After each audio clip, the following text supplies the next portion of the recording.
In 2015, workers at the Hungarian Natural History Museum opened a wooden Buddha statue that had traveled from China.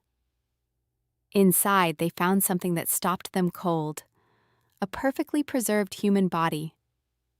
No decay, no smell, just skin stretched tight over bone, wrapped in silk robes that had survived centuries.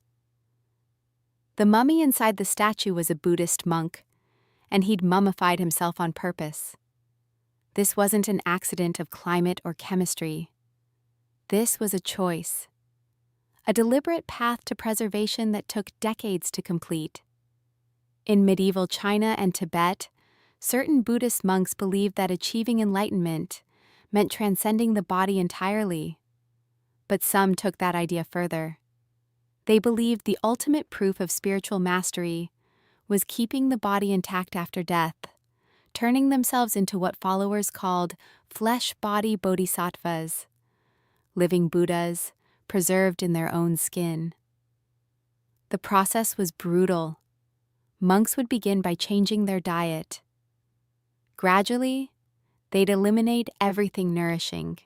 They'd eat salt, nuts, seeds, foods that slowly poisoned the body while keeping it dry. Some covered themselves in clay or salt to absorb moisture from their skin. Then came the meditation. Years of it, sitting in the same position, controlling their breathing, slowing their heart rate down to almost nothing. One Tibetan monk who died around 1475 took it even further.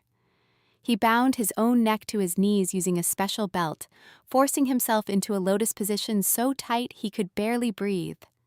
He held that position while starving. When his body was finally discovered in the 1990s, 500 years later, he looked almost alive. But here's what doesn't add up. If a monk is truly dead, truly gone from his body, why does it matter if the flesh decays? Why go through such agony to preserve something the spirit has already left behind?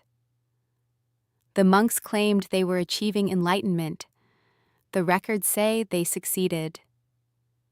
But no one could ever explain how starvation and suffocation led to anything but suffering.